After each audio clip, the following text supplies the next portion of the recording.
Olá, bom dia, quase boa tarde, 11h45 da manhã, horário de Brasília, está começando Opinião no Ar, notícia com opinião.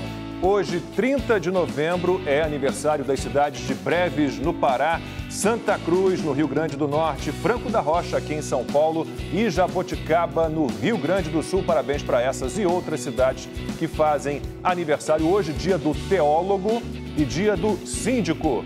Bom dia, Silvio. Bom dia, Amanda. Já foram síndico alguma vez? Eu nunca fui síndico, nem quero ser síndico. Eu também concordo, não pretendo ser síndico. Não levo o menor jeito para isso, Lacombe. E elegemos ontem 57 síndicos, né, no Brasil, 57 prefeitos aqui dos municípios com mais de 200 mil eleitores, aqueles que não tiveram a eleição definida no primeiro turno. E a gente vai falar sobre isso hoje. Bom dia para você, Rodrigo Constantino, que nos acompanha desde a Flórida, nos Estados Unidos. Cadê o Constantino? Bom dia, Constantino. Bom dia, Lacombe. Bom dia a todos da bancada, todos que nos acompanham. Vamos nessa. E você pode acompanhar o Opinião no Ar também pelo YouTube, pelas redes sociais da Rede TV, Twitter, Facebook e Instagram. Temos o nosso Twitter oficial, o Instagram oficial, @Opinião Rede TV. A gente espera a sua participação usando sempre a hashtag Opinião no Ar. E vamos ao nosso assunto de hoje, pauta única, eleições municipais. Quem venceu? Quem perdeu? Como fica o mapa político do Brasil? Aqui no estúdio a gente recebe o economista Alan Gani. Alan, muitíssimo obrigado pela participação. Bom dia. Bom dia, eu que agradeço estar aqui com esse timaço. Daqui a pouquinho, então, a nossa conversa sobre eleições municipais, claro, né, com um olhar mais nacional e olhando para 2022 é inevitável. Nosso assunto hoje, as eleições municipais, segundo turno encerrado, 57 cidades definiram seus prefeitos e a gente vai falar um pouquinho das eleições municipais, mas com um olho mais abrangente, né, vendo o cenário nacional, ainda que numa eleição municipal, obviamente, o eleitor vote pensando prioritariamente na rua dele, no bairro dele, na cidade dele. Alan Gani, economista, aqui com a gente. Alan, dá para pensar de outra maneira? Porque uma eleição municipal, ela é municipalizada, a gente tem esse olhar local, mas a gente consegue ter um olhar nacional também, ainda que não tenha havido, pelo menos neste momento ainda, a gente vai olhar para frente, vai ver isso, um debate nacional. É uma eleição com características diferentes, né? Porque muita gente falou, não entrou questões ideológicas, então é uma mudança de comportamento do eleitor. Eu não vejo dessa maneira, né? Por quê? Eu teria que estar comparando com as eleições de 2016 e não com as eleições de 2018, que foi uma eleição nacional e muito atípica, né?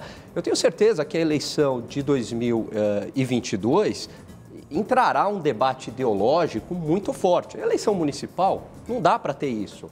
É a luz. Rua esburacada, transporte público, enfim, né? Você não vai lá discutir arma, ideologia de gênero, legalização de droga, aborto e tal. E agora, há um fortalecimento também do Centrão, mas que também, se eu comparar com a eleição de 2016, não muda muito, não. O que eu vejo é que é uma derrota da esquerda, né?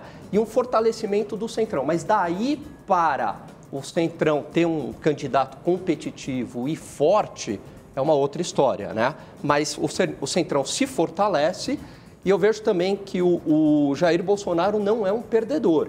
Quem se aliou a ele foi perdedor, mas não o Jair Bolsonaro. São coisas diferentes. Eu discordo um pouquinho. Eu acho que o Bolsonaro fez um teste nessas eleições, né?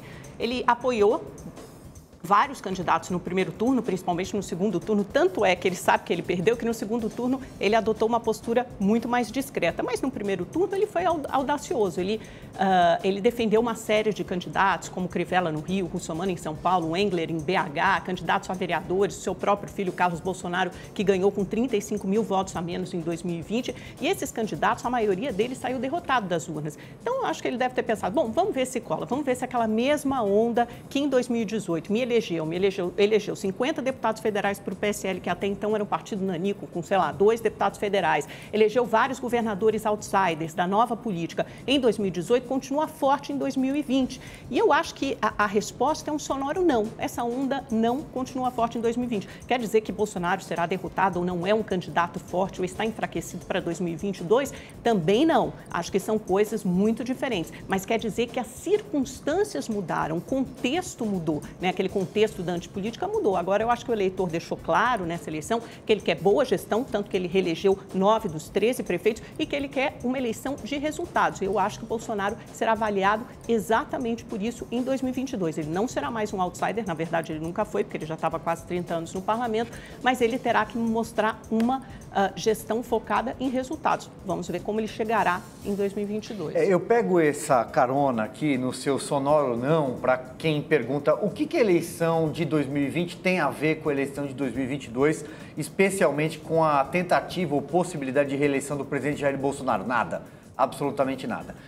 Quem foi à urna nesse último domingo, nas 57 praças que tiveram segundo turno, assim como quem foi no primeiro turno, elegeu quem? Cuida de buraco na rua, de creche, de aparelhos de saúde, aparelhos municipais, é quem está preocupado com a municipalidade, com a zeladoria da cidade. Não tem nada a ver com ideologia, não tem nada a ver com Jair Bolsonaro. Ah, mas o presidente fez 2, 3, 4 lives, apoiou meia dúzia de candidatos. Bom, se for assim, se a gente for olhar, quem apoia o presidente Jair Bolsonaro hoje não é o Centrão, então ele teria sido vencedor nessa eleição. Afinal de contas, ele nem é mais do PSL, nem sequer existe um partido de direita no Brasil. Mas, evidentemente que vão dizer, não, a esquerda faturou, a esquerda venceu, a esquerda é a grande derrotada desta eleição, especialmente o PT. E, aliás, a própria esquerda ajudou a derrotar o PT. O PSOL, os meios de esquerda intelectuais, meio de verão ali, o PDT, o PSB, a Rede, esse pessoal, até o PCdoB eu não vou nem considerar muito, esse pessoal está rindo de lado. Olhando o ocaso do lulismo, o lulismo acabou nessa eleição. O PT fez 183 cidades, nenhuma capital. É o pior resultado da história. O Lula foi uma espécie de criptonita nessa eleição. E eu só queria chamar a atenção para um ponto. O grande desafio, a partir de agora, Lacombe, Amanda, Alan, o Rodrigo que vai falar na sequência, o grande desafio do governo Jair Bolsonaro é tentar fazer reformas com um Congresso que não vai ajudar se o Rodrigo Maia conseguir reeleger o seu sucessor ou se ganhar até no tapetão. Esse é o grande desafio do governo, fazer reformas e tentar governar. Aliás, alguns governantes, a partir de amanhã, o vírus já votou, devem fazer um trancamento novo no país. Rodrigo Constantino, acho que fato é, o presidente Jair Bolsonaro precisa logo encontrar um partido, né? O Aliança pelo Brasil, se conseguir, PRTB, Republicanos, PTB, ele precisa achar um partido porque fica complicado sem um partido, né? A gente teria uma noção melhor do sucesso ou insucesso dele se ele tivesse realmente já filiado a um novo partido, ainda que ele volte ao PSL. O que você acha? Exatamente, Lacombe. Eu concordo com o Alan Gani, com o Silvio Navarro, né? Discordo da Amanda nesse caso. Não dá para colocar no Bolsonaro nenhuma derrota. A eleição municipal é muito diferente, né? O presidente apoiou de forma tímida, inclusive muitos reclamaram que faltou ali um engajamento maior, né? E não é possível iluminar poste apagado. Quer dizer, quando você olha Russomano ou Crivella no Rio, com uma taxa de rejeição tão alta, não tem milagre. Mas o Centrão é o grande vitorioso, né? O DEM cresceu muito, o PSDB continua governando a maior parcela da população brasileira, a esquerda radical derreteu, o lulismo foi a pá de cal, né? E a direita mais conservadora sequer possui um partido organizado. Isso é o quadro que se configura.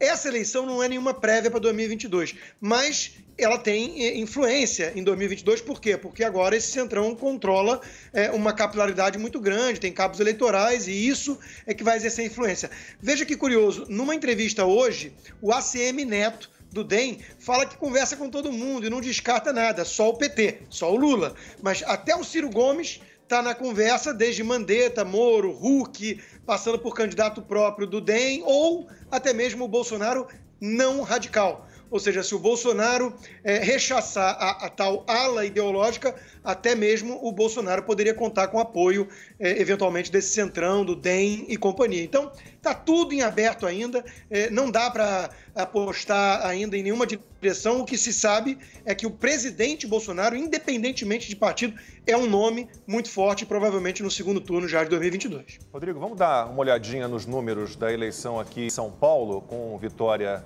do atual prefeito Bruno Covas sobre Guilherme Boulos do PSOL. A gente tem aí os números na tela. Bruno Covas eleito com 59,38% dos votos válidos, Guilherme Boulos com 40,62%. Alan, o que a gente percebe, o Boulos teve muita votação, como o Silvio gosta de dizer, na Vila Madalena, quer dizer, uma elite, né, e muito entre os jovens, né? A gente tem os nossos jovens votando muito, sempre ligados a utopias da esquerda, aí chame como quiser, doutrinação, marxismo cultural. De que maneira a direita pode agir para trazer esses jovens de novo para o mundo real? Então, eu acho que a direita tem que melhorar aí o departamento de marketing dela, né? E mostrando como reformas liberais reduzem pobreza, isso é um fato. E como também valores, né, conservadores aí no melhor sentido da palavra também estão ligados à prosperidade econômica. Então a direita tem que trabalhar isso de uma maneira muito sedutora para o jovem, porque o outro discurso ele é muito mais fácil, né? Você promete o paraíso terrestre, está tudo errado, vamos reconstruir o paraíso aqui na Terra, certo? Destruir esses valores, enfim, e o jovem se seduz por isso, porque ele não tem muita experiência de vida ainda, experiência de realidade mesmo, né? Para entender que não é bem assim, né? Então, é um grande desafio para a direita, do ponto de vista de marketing mesmo. A esquerda conseguiu se apropriar da bondade, né, da fraternidade, da solidariedade, então a direita precisa remar para conseguir eles fazer... pegaram o discurso da virtude, né? Eles têm um monopólio da virtude, né? E quando não é bem assim, né? É bem contrário disso. Só lembrando também, né? Só lembrando que você falou dos jovens, Lacombe, e o Alan concordou com isso, mas existem aquele fenômeno dos adultescentes, né? O que a gente vê aos montes aí é adulto que não quer crescer, que não quer assumir a responsabilidade pela própria vida. Eles também adoram um discursinho fácil, né? De o Estado paternalista que vai cuidar de todos, do berço ao túmulo, né? Então tem muito adultescente aí também que precisa amadurecer um pouquinho. E eu costumo dizer uma coisa, né? Liberdade pressupõe erro, pressupõe risco, pressupõe responsabilidade individual. Então, muita gente não está preparada para a liberdade. Liberdade aí ligada ao movimento conservador, ao liberalismo clássico. 12:04, horário de Brasília, eu passo a palavra para a Amanda. Eu acho que antes a gente falava dessas diferenças entre direita e esquerda, e eu acho que a direita falta muita sensibilidade para lidar com a principal chaga desse país, que é a desigualdade social. Já visto que quando a gente mergulhou nesse problema da pandemia, e eles fizeram um auxílio emergencial, o governo, com a ajuda do Congresso, que aumentou muito para R$600, a popularidade do presidente Bolsonaro se beneficiou disso, e ele conseguiu incorporar ao discurso dele um problema que ele simplesmente não reconhecia antes, A gente lembra no primeiro ano de governo que ele falava que não havia fome no Brasil. Há fome, há desemprego, foi piorado com a pandemia. E o auxílio emergencial foi distribuído a mais de 65 milhões de brasileiros. Então, a gente tem muita gente que precisa disso e isso dá popularidade. Então, acho que a esquerda sabe trabalhar melhor esse problema. Tanto é que o Bruno Covas falava aqui em São Paulo, de abordar questões sociais com responsabilidade fiscal. Acho que são duas coisas que podem e devem andar juntas. Elas não são excludentes. Responsabilidade fiscal e também endereçar e combater a desigualdade social e a pobreza. Eu detesto essa expressão desigualdade social. Desigualdade social sempre houve, sempre haverá. A gente tem que combater a miséria, a extrema miséria, a pobreza. O capitalismo tirou muita gente da pobreza, é o capitalismo que gera riqueza. Mas ninguém tá, e aí você fala em desigualdade social, você vai falar em justiça social. Eu falo em justiça. Somos todos iguais perante as leis, então a gente fala em justiça. Desigualdade social é um discurso utópico, de novo. Não é utópico, Lacombe, é o principal problema. A gente combate a pobreza e a extrema pobreza. E a desigualdade social, você combate a lacuna que separa ricos de pobres, você termina em com sociedades mais miséria, desenvolvidas, mais avançadas, essa lacuna é menor. Isso aí parte de uma premissa de economia como um jogo de soma zero. Quando você foca em desigualdade, você está falando como se fosse um bolo fixo que precisa ser melhor distribuído, enquanto que a riqueza precisa ser criada. Os países que conseguiram tirar muita gente da miséria foram países que não se preocuparam tanto com a desigualdade social e se preocuparam mais em criar um ambiente amigável para os empreendedores, aqueles que criam riqueza, né? A esquerda insiste nesse discurso que se tirar de um para dar para o outro, melhora. É como se o João fosse rico porque o Pedro é pobre. E isso é uma falácia econômica, isso não é verdade. Mas a gente tinha, na década de 60, 40% da população mundial vivendo na extrema pobreza. Nós temos 8% hoje. Não foi a esquerda que tirou toda essa gente da extrema pobreza. Gente, mas essa não é leitura. Eu não estou falando de esquerda ou direita, nem eu estou falando de capitalismo e comunismo. É óbvio que a resposta está no capitalismo, na globalização, é óbvio que a resposta está aí. Mas você não pode ignorar a desigualdade social. Se você pegar nos Estados Unidos, embora seja um país que, enfim, tem o empreendedorismo e tudo, é um país em que ainda há muita desigualdade social. Se você pegar exemplos de sociedades escandinavas, você tem uma desigualdade social muito menor. Tem um exemplo legal para isso. Quem ganha mais, eu ou o Neymar? O Neymar, certamente. Eu não sei quanto você ganha, mas certamente é o Neymar. Entre mim e o Neymar não choca a sociedade, concorda? Agora, a desigualdade entre você ou eu e um mendigo choca a sociedade. A gente está falando você, não choca? Claro, choca. Então. A gente está falando de desigualdade ou de pobreza? Estamos falando de pobreza. A gente está falando de pobreza. A gente está falando das duas coisas. A desigualdade só é um problema na pobreza. E a gente está falando das duas coisas. Imagina a desigualdade entre o mendigo e o Neymar, então. Imagina como essa desigualdade é real no Brasil. Mas se a gente tira esse mendigo da extrema pobreza, acabou. A gente combatendo a pobreza, está resolvido o problema. Essa expressão desigualdade social a gente tinha que banir do nosso discurso. O problema é a pobreza. Vocês querem banir muitas expressões. Eu quero banir a extrema pobreza e a pobreza. Né? Aí a gente vai banir a desigualdade social. Muito negacionista que nega os problemas da sociedade. Não, absolutamente não nego nada. Eu quero combater a extrema pobreza e a pobreza, né? E o resto a gente vai levando. A economia se ajeita, a economia toca. Vamos lá então. Qual é, Java? Qual é a próxima praça que a gente vai falar? Rio de Janeiro? É isso? Podemos colocar então aqui no telão números, resultados finais do Rio de Janeiro? Temos, então? Vamos lá. Olha só. Segundo turno, portanto, o Eduardo Paes, do DEM, 64,7 contra 35,93 de Marcelo Crivella, do Republicanos. A leitura é muito simples, deu o óbvio. Todo mundo sabia desde o começo da eleição que o Eduardo Paes levaria essa fatura. Ele retorna a um cargo público. Desde já é candidatíssimo ao governo do Rio de Janeiro em 2022, dada a carência de quadros do Estado. Afinal de contas, as maiores lideranças nos últimos tempos foram todas enjauladas, mas, sobretudo, é uma vitória do Partido Democratas, do DEM. Eu não gosto muito dessa coisa de votar em partido. Eu acho que o brasileiro não acorda no dia da eleição e fala assim, não, hoje eu vou votar no Democratas, hoje eu vou votar no Republicanos. Não, ele nem sabe qual é. Ele vai lá no número e aposta no nome. Mas é uma vitória do projeto do Democratas, que elegeu o prefeito do Rio de Janeiro, que é um dos maiores colégios eleitorais do país, o maior colégio eleitoral do Nordeste, que é Salvador, o Bruno Reis, eleito no primeiro turno, fez o prefeito de Curitiba, fez Florianópolis e cresceu muito nessa eleição. Junto com o PSD de Gilberto Kassab, podemos falar isso aqui um pouco mais para frente, e também do PP, que há muito tempo se arrasta, né, se espraia como um partido municipalista, tentando ocupar aquele espaço que um dia já foi do PMDB, ainda é o maior partido do Brasil no número de prefeituras, mas que vai encolhendo eleição após eleição, são os grandes vencedores da vez. O Rodrigo Constantino ontem fez uma análise muito interessante sobre o discurso do Eduardo Paes depois de consolidar a eleição dele. O Eduardo Paes, obviamente, foi eleito porque tem essa fama de ser bom gestor, ainda que pairem sobre ele algumas suspeitas, né? Um caixa 2, dinheiro da Odebrecht. Mas, Rodrigo, ele falava muito da diversidade, caminhou por um discurso mais progressista e fez muitas críticas ao Marcelo Crivella, como gestor, infelizmente, foi péssimo.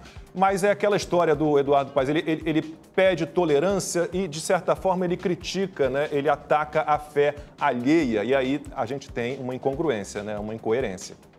Exatamente, Lacombe, é a turma que pede diversidade e tolerância desde que todos aceitem o politicamente correto e a doutrina progressista, né? Eles rejeitam e mal conseguem esconder o desdém, o desprezo, o preconceito por evangélicos e por aí vai, que forma o grosso da população brasileira, né? De novo, né? O que o Eduardo Paes fez no discurso de vitória? Ele acenou, né, para patota, ele jogou confetes para a turma ali do Leblon, sendo que a vitória dele nada tem a ver com isso. O Crivella não foi derrotado por questões ligadas à sua postura mais conservadora em costumes ou alguma coisa assim. É porque ele é um péssimo gestor.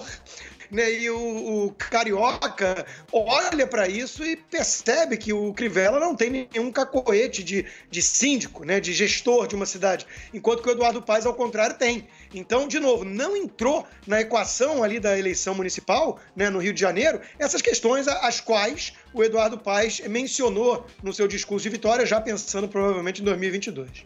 Agora, que coisa horrorosa para você passar a bola aí, hein, Lacombe? Rodrigo Maia do lado do Eduardo Paes, hein?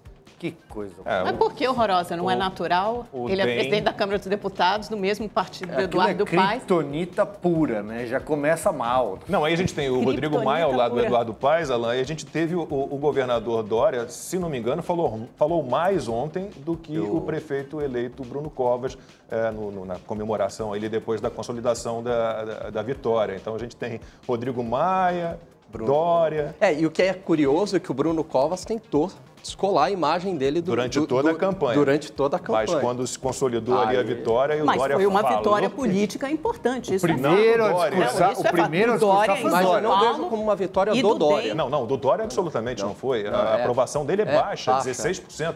Bruno Covas com 34%, é algo que a gente também Mas é essencial para ele montar o palanque dele, se ele tiver qualquer chance em 2022, passava necessariamente por reeleger o Bruno Covas, né? Com o MDB de vice, com o DEM na mesma chapa, com o Rodrigo Garcia, que hoje é vice-governador, podendo sair ao governo de São Paulo, candidato ao governo de São Paulo em 2022. Então, tinha todo um xadrez aí, passando por esse cálculo da prefeitura, sem dúvida, né? Eu acho que isso tá é fato. certa, então, nesse certa. sentido, do ponto de vista dizer político, que foi uma vitória do Dória, não. Venceu a sanidade na cidade de São Paulo. Ele tendo sido escanteado a campanha toda, não. Todos os padrinhos políticos foram escanteados. Bolsonaro também foi escanteado em muitas eleições. Eu acho que o Silvio Navarro toca num ponto importante, Amanda, porque é preciso sempre olhar quem é a alternativa. Então é muito cedo para a gente falar que foi uma vitória do Dória em São Paulo, ou uma vitória até mesmo do Rodrigo Maia, dos democratas, com o Duda Paz no Rio, porque a alternativa era muito ruim. Veja que mesmo o Crivella sendo esse poste terrível, a turma do PSOL, que se cria normalmente no Rio de Janeiro, não estava lá no segundo turno. E em São Paulo estava. Então o paulistano vai votar em qualquer coisa, né? O paulistano que tem alguma coisa na cachola, né? Ele vai votar em qualquer coisa que não seja o Boulos, né? O defensor de Maduro, de Cuba. Então, de novo, eu acho que é muito precipitado a gente concluir que é uma grande vitória do Dória ou do Maia pensando em 2022. A equação é muito diferente nessas eleições municipais e tem que ver que é um concurso de feiura. O sujeito olha para o lado, leva um susto e vota nos tucanos a contragosto. Olha, e tem uma pergunta que nos chegou pelo YouTube, lembrando que o Opinião no Ar é transmitido ao vivo também pelo YouTube, do Nivaldo Coelho. Ele pergunta o seguinte, Alain, qual a possibilidade aí, Silvio, Amanda, qual a possibilidade de Rodrigo Maia, não garantindo a presidência da Câmara dos Deputados, espero que o STF mantenha, né, a Constituição, cumpra a Constituição, ele não possa ser novamente candidato, do Rodrigo Maia ser candidato à presidência. Ele chegou a ser pré-candidato aí nas últimas eleições presidenciais. Eu acho muito remota essa possibilidade. Ele não tem uma identificação com o eleitor, ele não tem um grande apelo popular, muito pelo contrário. Ele teve pouco mais de 70 mil votos na última eleição para deputado federal. Mas ele mesmo reconhece isso, né? Não acho que seria muito remoto. Hoje, a identificação com o eleitor é muito forte, né? A identidade, né? Que o Bolsonaro tem com um segmento da sociedade, né? O pai de família, correto, e a mulher que valoriza isso. O Lula tinha com os pobres, né? Não estou querendo dizer que, de fato, ele fez um bom governo, nada disso, mas ele tem essa identificação, certo? E, então, isso é algo muito precioso, né, nos dias de hoje. E a CM Neto? Você acha que ele pode? Também não tem? Também acho que não. Talvez... Governo do Estado da Bahia, surge o Boulos aí como uma alternativa para a esquerda, com uma identificação com esse eleitor mais jovem de esquerda, progressista, né? Mas tem um nome de centro ainda que eles precisam encontrar, né? Eu acho que no caso do ACM Neto, que é o presidente do Democratas e que é o grande construtor dessa vitória robusta, a gente tem que reconhecer do DEM nessa eleição, o ACM é um candidato potencial e muito forte ao governo da Bahia na próxima eleição. Disso eu não tenho a menor dúvida. Ele fez o maior colégio eleitoral do Nordeste com larga vantagem, que é o Bruno Reis. E detalhe, o projeto dele ganhou em Feira de Santana e ganhou em Vitória da Conquista. Várias cidades na Bahia. Entre outras cidades. O MDB que é aliado do DEM. Então, eu acho que o ACM Neto montou um projeto para derrotar o projeto petista, afinal de contas, do governador da Bahia é do PT, e ele tem grande chance de ser governador da Bahia. No caso do Rodrigo Maia, olha, eu moro num condomínio, tem 17 casas. Se ele se candidatar, ele vai ter voto negativo. Nenhum. Então, o Rodrigo Maia, ele não tem condições de ser síndico, já que a palavra hoje é o dia do dia, exatamente, hoje é o dia do síndico, ele não tem condição de ser síndico do prédio, do condomínio onde ele mora, ele não tem condição de nada. E eu me arrisco a dizer aqui que, como ele não vai levar no tapetão essa nova presidência da Câmara, o terceiro mandato, né? Aquela chavismo na Câmara dos Deputados do Brasil, como ele não vai levar, eu me arrisco a dizer que o Rodrigo Maia sai daquela cadeira para nunca mais. Olha, eu acho que é bastante precipitado fazer essa análise e digo mais, o DEM pode não sair com a ACM Neto, não deve sair com o Rodrigo Maia, mas tem vários outros potenciais candidatos. Aliás, tem 2 entrevistas do ACM Neto hoje de manhã, uma no Globo, outra na Folha de São Paulo, e ele mesmo sugere alguns nomes, né? Ele fala que está conversando com todo mundo. O partido tem Mandetta, por exemplo, mas eles conversam com o Sérgio Moro, eles conversam com o Ciro Gomes. Há outros nomes no partido. Agora, o DEM tem um projeto nacional. Lógico que o projeto eleitoral do ACM Neto provavelmente é esse, para governo da Bahia, que ele é um candidato muito forte. Agora, eu acho que a gente tem que prestar atenção, sim, em eleições municipais. A gente tem que prestar atenção também, a partir de fevereiro, aliás, a costura já está acontecendo a todo vapor em Brasília para a presidência da Câmara dos Deputados. E se o Maia não puder ser candidato, se o STF, aliás, deve decidir isso nos próximos dias, né? Ele vai apoiar alguém, vai apoiar um nome, pode ser o Baleia Rossi, pode ser o Agnaldo Ribeiro, enfim, alguns nomes no tabuleiro. Quem vai ganhar? Vai ser o Centrão com Arthur Lira, que tem o claro respaldo e apoio do governo federal, do presidente Bolsonaro, ou vai ser a turma do Rodrigo Maia, MDB, PSDB, DEM. Isso vai ser essencial até para o projeto eleitoral de 2022. Talvez isso tenha mais repercussão e mais impacto do que as eleições municipais. Por quê? Porque daí o presidente da Câmara tem a prerrogativa de estabelecer, de definir a pauta, e a pauta é muito importante para o presidente Jair Bolsonaro aprovar os projetos que quer e que podem levá-lo à reeleição em 2022. 12h21, estamos aqui analisando as eleições municipais. Ontem tivemos o segundo turno em 57 cidades do Brasil, é claro, olhando um pouquinho para frente, olhando o mapa político do Brasil. Mas vamos ver os números de Porto Alegre, capital gaúcha. A gente tinha lá Sebastião Melo, do MDB, e Manuela Dávila, do PCdoB. E aí tivemos o Sebastião Melo eleito com 54,63% dos votos válidos contra 45,37% da Manuela Dávila. E aí, Alan, a gente tem a questão das pesquisas. Eu queria puxar um pouco essa história, né? A gente teve várias pesquisas dando resultados bem diferentes, fora da margem de erro, né? E sempre favorecendo candidatos de esquerda. O caso de Porto Alegre é emblemático, né? A última pesquisa que eu vi para a capital gaúcha dava vitória da Manuela Dávila com 51%, ela teve 43%, então 8 pontos percentuais de diferença, né? Eu já conversei com alguns advogados dizendo é caso, eventualmente, de processo contra esses institutos. O que pode estar acontecendo? Então, isso já há algum tempo, né? Que esses erros estão se tornando sistemáticos. Óbvio que pesquisa está sujeito a erro, você tem uma aleatoriedade natural, é estatístico, mas um erro persistente desde aí pelo menos 2016 ou 2014, né? E sempre pendendo para um lado, já não é erro, é viés, né? Aí a gente tem um problema de viés da amostra, alguma coisa está acontecendo. É muito esquisito, né, Silvio? Não, eu tenho um ponto aqui, Lacombe, que eu queria levantar e até acho que pode ser até um tema para um programa para a gente fazer aqui. Lá vai. Lacombe, Alan, Rodrigo, que é o seguinte: divulgar a pesquisa na semana da eleição, na antevéspera da eleição, com o resultado errado, é fake news? Porque muito se fala, né? Tudo é fake news.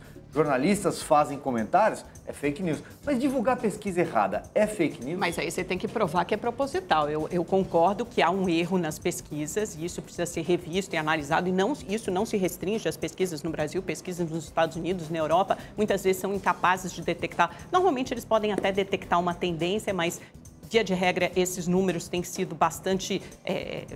tem tido uma disparidade muito grande, né? O resultado das urnas em relação às pesquisas.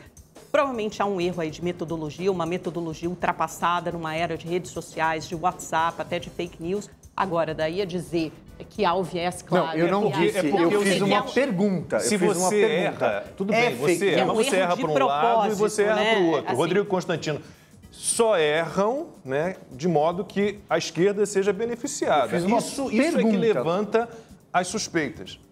Exatamente. Se fosse erro aleatório, é como o Gani já explicou. Se fosse um erro, ia errar para cima e para baixo, para todos os lados. E não é isso que nós percebemos. Nós percebemos uma margem de erro, que não é 2 para cá e 2 para lá, é 10 pontos percentuais acima para candidatos da esquerda. Então isso aí já não é mais erro. Eu quero mencionar, não quero ser leviano, mas eu quero mencionar Ciro Gomes, que numa entrevista no passado disse que o Ibope vendia, né, até a mãe. Então, assim, eu não sei o que acontece, ninguém sabe.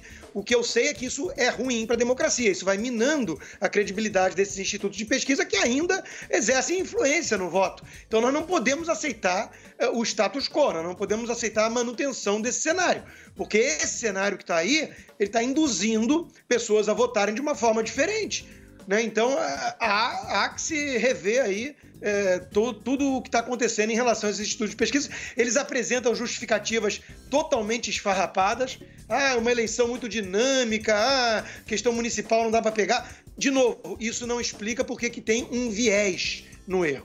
Vamos ver outra cidade em que houve um erro grande também dos institutos de pesquisa, que foi Vitória, né, capital do Espírito Santo. Olha aí o resultado do segundo turno, com o delegado Pasolini do Republicanos eleito com 58,50% e o João Coser do PT com 41,50%. A gente tinha também uma indicação bem diferente nas pesquisas de intenção de voto. Estava dando ali uma disputa acirrada. A gente teve mais ou menos, o Rodrigo citou Ciro Gomes, em Fortaleza também. O candidato do Ciro Gomes venceu, mas por uma margem bem menor do que era prevista. Tão apertada quanto o delegado, quanto o Pasolini ganhou em Vitória, na capital do Espírito Santo, contra o João Coser, que é do PT, já administrou a cidade 2 vezes.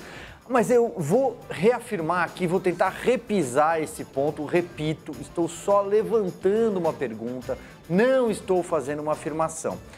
O cidadão acorda no dia da eleição, na véspera, uma pesquisa diz que a eleição está empatada. Ele vai para a urna com alguma coisa na cabeça, influenciado por aquela pesquisa, que é uma pesquisa falsa, equivocada. Se for isso, é fake news. Então, eu acho que está na hora da gente debater isso daí. E há alguns advogados eleitorais, ouvi muito isso ontem no rádio, eu acompanho programas de rádio com grande frequência. Nos deslocamentos a Valinhos, nos deslocamentos a Valinhos, a São Paulo. Muita gente está falando isso. Então, eu acho que está na hora de abrir esse debate. Agora, só mais um ponto aí. É uma eleição também de abstenção recorde, né? Tanto no primeiro quanto no segundo turno. Isso, naturalmente, deve dificultar, deve tornar mais difícil o cenário para se fazer pesquisa. E é uma pesquisa por telefone. Antes, o Datafolha, por exemplo, saía às ruas para fazer essas pesquisas. E hoje só pode ser por telefone por conta, de novo, da pandemia. Então, eu estudei estatística um ano só, muito pouco tempo. Então, não tenho condições de dizer, assim, com certeza o que acontece, né? A gente tem uma margem de erro. Então, se você ficasse dentro da margem de erro, seria aceitável, né? Já falei aqui, o estatístico é aquele cara, assim, eu comi um galeto. A Amanda não comeu nenhum. Nós dois juntos comemos meio galeto cada um, né? O estatístico é aquele cara que morre afogado num lago de meio metro de profundidade. Obviamente que há trechos bem mais profundos. E a estatística tem aquela história, você torturando, os números confessam, né? Mas vou puxar aqui o gancho da Amanda sobre a abstenção. O Constantino quer falar? Diga, Constantino. Não, é porque o meu pai, por acaso, é estatístico, né? E eu também estudei na economia da PUC. Veja, de novo, né? O ponto que a Amanda traz, ele mostraria dificuldades de precisão geral geral. Por que só liga, então, para a esquerda? Né? Então, assim, o ponto é que se fosse fora da margem de erro, mas oscilasse sem privilegiar, sem beneficiar nenhum espectro da ideologia, tudo bem. Aí temos que ver o que está acontecendo com a metodologia e aí alguma coisa ultrapassada e tudo. Só que nada disso explica o viés. Por que há um viés que sempre favorece a esquerda? Isso não tem estatística que dê conta, não tem curva normal, Poisson, não tem nada nos gráficos que explique por que sempre favorece para um lado. Tá, então vamos pegar... Eles teriam que comprar todos os institutos de pesquisa, né? Porque vamos lembrar que tem Datafolha, Ibope, Paraná, todo mundo estaria que estar junto. Não comprar, às vezes... É a questão da própria mídia. É análogo ao que acontece com a mídia, Amanda. Há uma torcida, muitas vezes. Isso aí pode influenciar até a forma de fazer a pesquisa. É que nem a mídia. A mídia tem o PSOL tem uma representatividade dentro das redações de jornais no país muitíssimo maior do que tem no Congresso. Mas a gente tem pesquisa até de banco hoje, né? A gente tem algumas pesquisas de popularidade e avaliação. A questão toda é, você pega um dado, 6 números, você joga o dado ali 50 vezes, teoricamente, estatisticamente, você vai ter mais ou menos distribuído. Vai dar 50%, 52% números pares, 49%, 41% números ímpares. Não é isso que a gente vê nas nossas pesquisas. Os erros, né, não tem essa distribuição de erros, digamos assim. Vai lá, eu só quero ler aqui a frase, a resposta, por exemplo, da direção do Instituto Datafolha sobre os erros na pesquisa.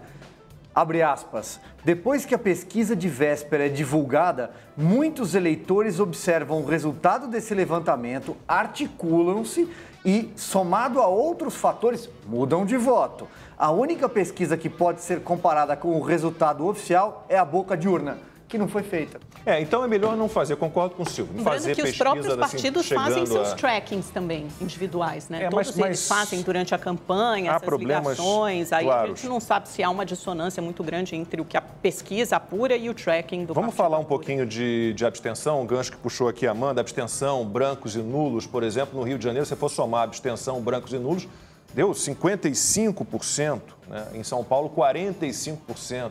Bom, eu detesto aquelas manchas assim, festa da democracia. Mas festa da democracia se eu pudesse decidir se eu vou a essa festa ou não, né? Eu sou obrigado a votar. Então, Alan, já passou da hora da gente ter o voto opcional. Se você quer votar, você vai lá e vota. Senão a gente vai continuar tendo esse nível de abstenção alto. E agora ficou mais fácil, porque você justifica, se você estiver fora do seu domicílio eleitoral, você justifica por um aplicativo.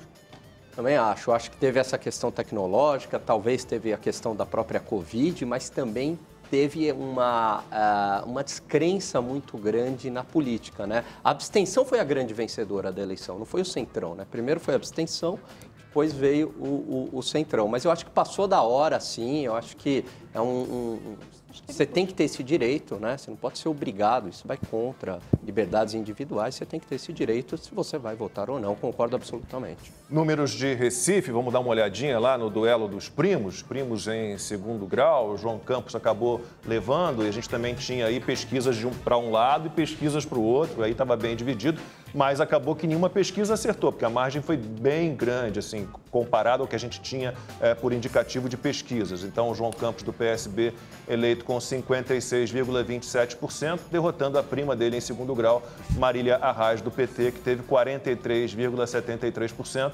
Ontem, na cobertura aqui das eleições, do segundo turno das eleições à noite, a gente falava desse grupo de WhatsApp aí dessa família, ele está destruído. Não, a Marília Arraes, inclusive, já disse hoje que ela fará oposição ao governo de João Campos. A situação está ali bem dividida, e aí o João Campos caminhou para um caminho mais conservador, até na campanha do segundo turno. Alguém quer falar, Constantino, quer falar um pouquinho sobre isso? Recife? Olha, o Recife briga dentro de família e dentro da esquerda, né? O João Campos ensaiou, como o pai dele, né, já vinha fazendo antes para ser uma esquerda mais moderada, com uma cara mais moderna, né? Uma terceira via, mas a família Arraes, né, vem de uma vertente muito mais radical da esquerda, né? Então, está dominado aí por uma família, né, e por uma ideologia, digamos assim, ainda que com suas nuances, com suas diferenças. O Nordeste, em geral, né, ainda tem muito essa presença familiar. É importante lembrar que o Renan Calheiros foi um grande derrotado nessa eleição em Alagoas, né? Mas nós vimos, por exemplo, o poste dos Ferreira Gomes continuando no poder, né? Ainda que por uma margem muito mais estreita. Então, o Nordeste ainda tem muito essa coisa, né, do coronelismo, da velha política, e vocês falavam de abstenção antes, né? Sem uma reforma política, com voto distrital, com fim de fundo partidário e eleitoral que dá poder a esses caciques, é muito difícil você imaginar uma mudança para valer. 12h34, horário de Brasília. Eu trago agora uma pergunta de um espectador do Opinião no Ar, que acompanha o programa pelo YouTube. Lembrando que a gente transmite o programa também ao vivo pelo YouTube. É o Reinaldo Unthaler. E já falamos um pouquinho sobre isso. Ele pergunta qual partido já existente, então ele elimina o Aliança pelo Brasil, pode filiar Bolsonaro para 2022. A gente teria PTB, a gente recebeu já o Roberto Jefferson aqui, ex-deputado, dizendo que ele está com as portas abertas para receber o presidente. Republicanos, PRTB, Alan quer dar um palpite nisso? Acho muito difícil, teria que ser algum desses partidos de direita, né, que nasceram nos últimos tempos, né? Mas é muito difícil. Uma volta ao PSL com a formação do PSL? Não descarto. Política tudo é possível, não descarto. Né? Eu acho que a grande pergunta é se ele vai para um partido maior, né, como o PP ou o próprio PSL, que seja mais difícil para ele ter o controle partidário, ou se ele vai para um partido menor, como o Patriotas, por exemplo, que ele poderia negociar mais facilmente o controle partidário. Não sei o que o Constantino pensa sobre isso. De qualquer forma, ele estará nos braços do Centrão, né? Eu acho que é mais ou menos isso. Eu acho que o ponto que você traz, Amanda, é importante porque é exatamente o dilema, né, que se apresenta. Tanto é verdade que ele tentou criar um partido dele, a Aliança, né? E é difícil. Eu acompanhei o processo do nascimento do Partido Novo, né? É um troço bem delicado, ainda mais em tempos de pandemia, você conseguir amealhar aí as mais de 500 mil assinaturas necessárias e tudo. Então, ele patinou nesse processo do Aliança e ele fica com esse dilema na mão.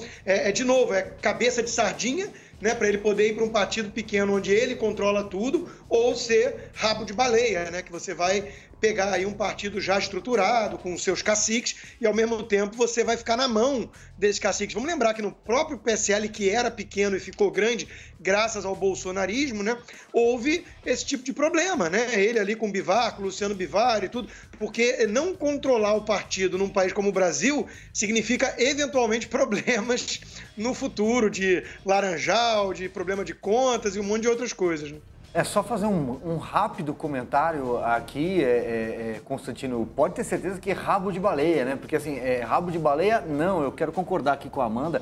Bolsonaro vai para um partido que para chamar de seu, independentemente do Aliança conseguir se regulamentar, conseguir todas as diretrizes para funcionar. A gente lembra que o próprio presidente falou que até março ele deve definir, estipulou como deadline, porque os partidos, para disputar uma eleição, tem que estar pronto, tem que estar prontos um ano antes.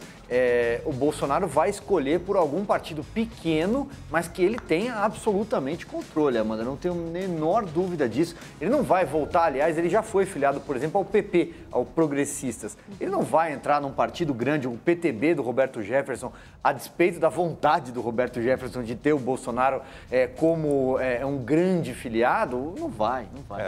A gente sente falta de um partido conservador, né? Disso não há a menor dúvida. Vamos dar uma olhadinha na eleição em Belém.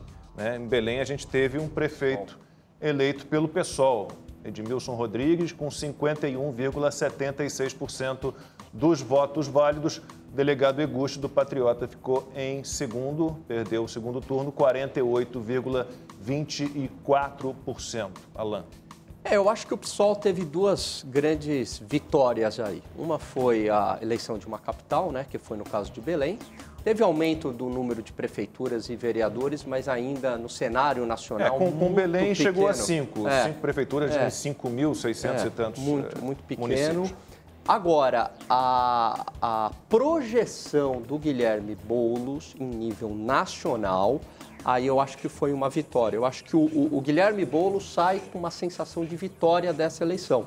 A esquerda passa a ter um problema para 2022, né? Será o Fernando Haddad?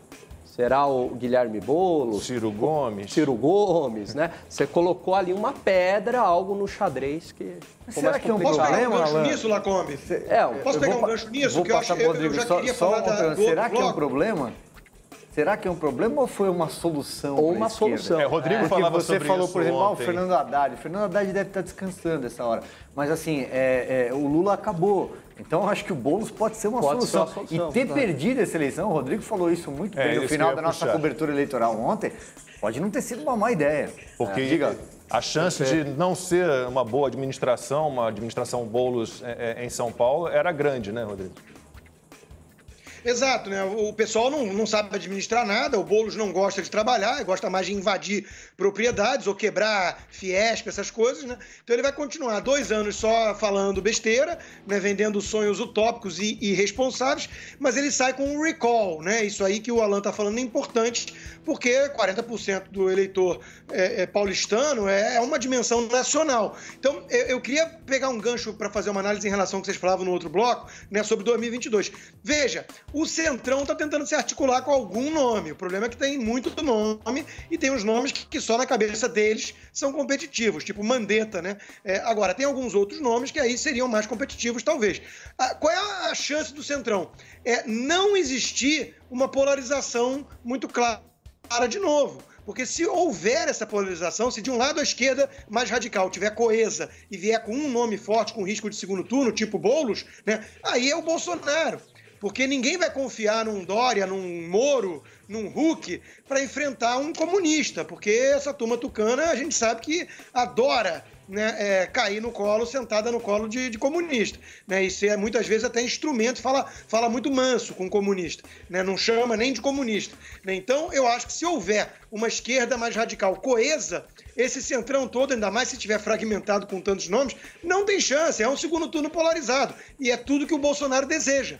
Agora, se a esquerda não tiver acertada, estiver batendo cabeça entre Ciro Gomes, Lula, que está meio morto politicamente, e o Boulos, aí o Centrão pode ser até que tenha alguma chance, especialmente se conseguir se aglutinar em torno de um desses nomes e que não seja um Mandetta da vida que não ganha nem para síndico do próprio condomínio. E já que o Rodrigo botou um olhar no segundo turno, ele foi mais adiante em 2022, só para lembrar que o segundo turno em 2018, as pesquisas de intenção de voto, davam que o Bolsonaro perderia para qualquer um que fosse contra ele para o segundo turno. Não, qualquer um mas nas vésperas do segundo turno, todas as pesquisas apontavam a vitória do Bolsonaro. Mas até que eu me lembre, o que me marcou foi Bolsonaro perde em qualquer cenário no segundo turno. Isso talvez na primeira pesquisa do primeiro turno, quando o Bolsonaro tinha 17% das intenções de voto. Depois ele foi subindo e chegou forte às vésperas do primeiro turno e depois do segundo turno já indicavam a vitória do Bolsonaro. Segundo alguns institutos de pesquisa, Fernando Haddad seria o Vamos ao pai dos burros vamos lá. Rapidamente. De qualquer maneira, nossos colegas jornalistas, majoritariamente, davam esta manchete: Bolsonaro perde em qualquer cenário do segundo turno. Eu tô olhando aqui o tweet do Fábio Weingarten, secretário executivo do Ministério de Comunicações, e a gente pode discutir algumas coisas, não sei se temos muito tempo. Ele diz o seguinte: algumas promessas do presidente Jair Bolsonaro estão sendo cumpridas. Né? A primeira, eliminar a esquerda no país. Né? Os resultados das urnas municipais comprovam isso. O PT foi varrido das capitais, teve seu pior desempenho eleitoral desde 1985. Assim como os partidos de esquerda, o PT não ganhou em nenhuma capital. No Rio, São Paulo e Belo Horizonte, as 3 maiores capitais do país, o PT ficou de fora do segundo turno.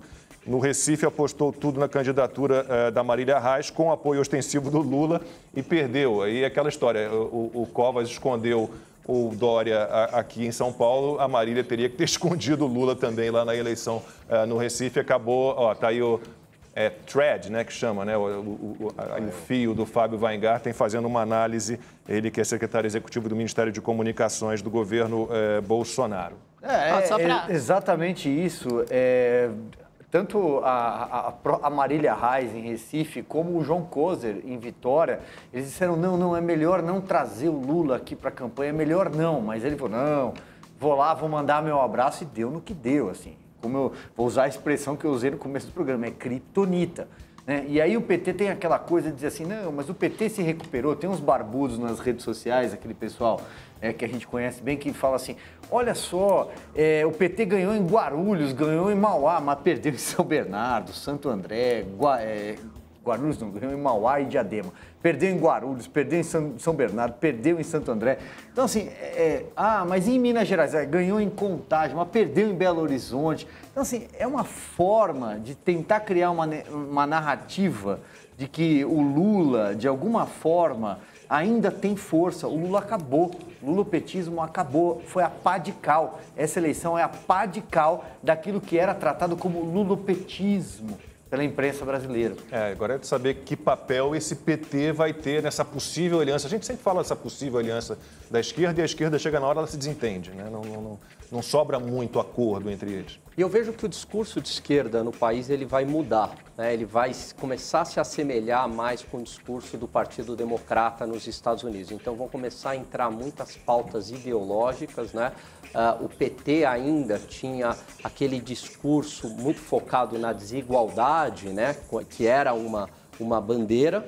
E agora eu percebo que essa esquerda vai tentar se reorganizar, fazendo uma esquerda mais identitária, mais que é o PSOL, moderninha, mais Vila Madalena. Sai do sindicalismo trabalhista e vai para a política identitária. Exatamente. Essa é a transição. Agora, veja, é curioso lembrar também que houve uma tentativa de estelionato eleitoral. O Boulos e a Manuela Dávila, os dois principais nomes dessa esquerda radical, não se apresentaram como os comunistas que são. A Manuela Dávila escondeu a foice e o martelo, que ela gostava de postar em fotos, e se apresentou quase vestida como uma freira, né? Foi a noviça rebelde. E o Boulos também, com fala mansa, tentando ensaiar ali o Lulinha, paz e amor. Eles não fizeram uma campanha declarando o amor que eles sentem pelo regime de Maduro, ou pelo Fidel Castro e o legado dele em Cuba, que é um rastro de morte, opressão e miséria. Então, de novo, eles tentaram um estelionato eleitoral. A esquerda radical não se apresenta como ela é. E a parte da imprensa bancou, hein, Constantino? Esse Boulos, paz e amor, né? Chamaram o Boulos de moderado num jornal ligado a negócios no Brasil. O Gente, jornal ligado a negócios chamou o Boulos de moderado. Só para fazer uma ressalva aqui, todo mundo passa por metamorfoses para se eleger. O presidente Bolsonaro também, que sempre teve o viés estatizante, tornou-se liberal de carteirinha, associou-se ao nome do Paulo Guedes para conseguir se eleger. E ele nunca teve esse histórico, é só olhar para as votações dele durante 28 anos. Parece a conversão mais sincera e genuína do Bolsonaro. O Paulo Guedes está com uma equipe toda liberal fazendo reformas. Agora, o análogo ao que a Manuela fez, de frequentar até a missa e botar aquelas roupas, seria o Bolsonaro se apresentar como drag queen, né, para atrair o público progressista da Vila Madalena, porque numa boa, o que a Manuela fez ali é muito forçado, né? É muito forçado. Eu vou rir porque foi bom, Constantino. Olha, a gente vai dar uma interrompida aqui na nossa conversa para acompanhar o governador de São Paulo, João Dória, que está falando neste momento. Vamos acompanhar. A democracia, mais uma vez, foi confirmada em nosso país.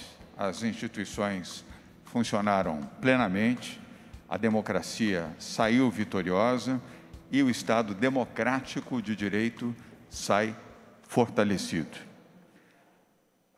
Quero cumprimentar o Tribunal Superior Eleitoral pela conduta nas eleições e pela eficiência da votação eletrônica.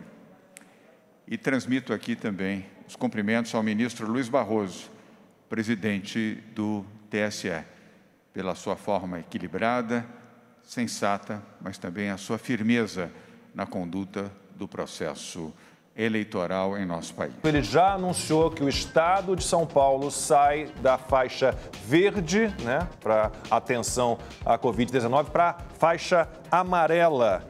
E isso implica em redução do horário de funcionamento do comércio, capacidade de restaurante também diminui de 60% para 40%. Então, como muita gente previu, né, isso aconteceria logo depois das eleições, é o que está anunciando o governador de São Paulo, João Dória Júnior. O vírus votou, né? Nestes municípios e oferecer a eles, se necessário, apoio para que possam proceder com as orientações do governo do Estado de São Paulo. E finalizo informando que a próxima classificação do Plano São Paulo será no dia 4 de janeiro. Vamos agora, pela ordem, ouvir a Patrícia Ellen, secretária de Desenvolvimento Econômico. Nós teremos, então, no momento em que o comércio mais vende, né, antecedendo aí o período de Natal, uma restrição de funcionamento, horários reduzidos. Então, acho que a ideia é quebrar todo mundo. Quebrou, que ele vai quebrar a economia do maior estado do país. Gente, mas tudo continua funcionando. Acabou o Natal, né? Não tem Réveillon. É uma medida que atinge 76% da população brasileira. Ou seja, o vírus já votou no domingo, agora tranca todo mundo de novo, vamos recuando, fase amarela, depois fase sei lá que cor. Não, calma, Silvia, aí é precipitado para falar isso, né? Ele anunciou uma redução de horas, a gente sabe que o número de internações está aumentando, de casos, de mortes, então também não adianta deixar todo mundo liberado agora para depois no Natal e Réveillon a gente ter um repique muito maior da doença. Vamos ver, claro que ninguém queria um novo lockdown, claro que ninguém quer menos horas de abertura, mas a gente também tem que ouvir a medicina e a ciência. Amanhã a gente terá um programa inteiro para falar sobre isso, né? A gente sabe aqui, Silvio e eu somos contrários a qualquer tipo de lockdown, a gente prefere uma outra visão, o isolamento vertical, mas amanhã a gente vai falar um pouquinho sobre isso. Péssima notícia para o estado de São Paulo. Agora eu tenho um recado para você que acompanha o programa. Você já está sabendo do novo Festival de Prêmios Realizando Sonhos? Tem desde notebooks até viagens no valor de R$15 mil. E também uma Mercedes, que vale R$198 mil. É muito dinheiro. Agora confira com a Carla Prata o presentão de Natal que você, assinante do Rede TV Plus, pode ganhar.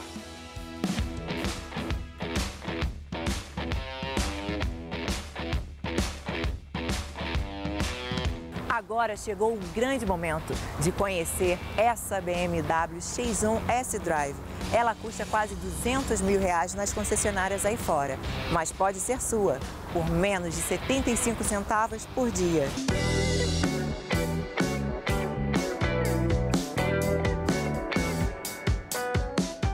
É o presente de Natal da Rede TV para quem participa aqui dos sorteios do Festival de Prêmios Realizando Sonhos. E para concorrer, você já sabe, né? É só assinar o Rede TV Plus.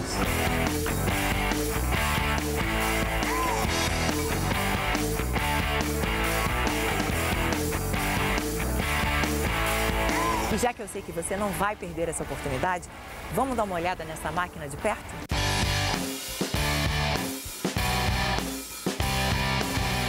Olha só, gente, ela tem faróis duplos full LED, além de belas rodas de liga leve aro 18 polegadas e um design extremamente moderno e inovador, que chama atenção por onde passa.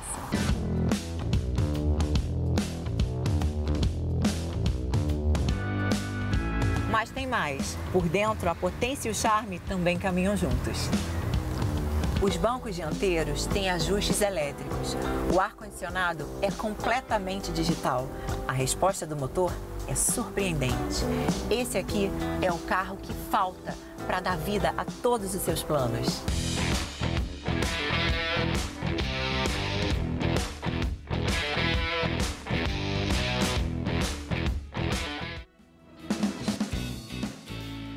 E o Opinião no Ar está chegando ao fim. Eu agradeço muito ao Alan Gani, economista, que esteve com a gente hoje aqui. Alan, obrigado. Até uma próxima. Eu que agradeço, foi uma honra. Rodrigo Constantino, até a próxima. Valeu. Amanda, Silvio, amanhã a gente volta, 11h45 da manhã. Até lá.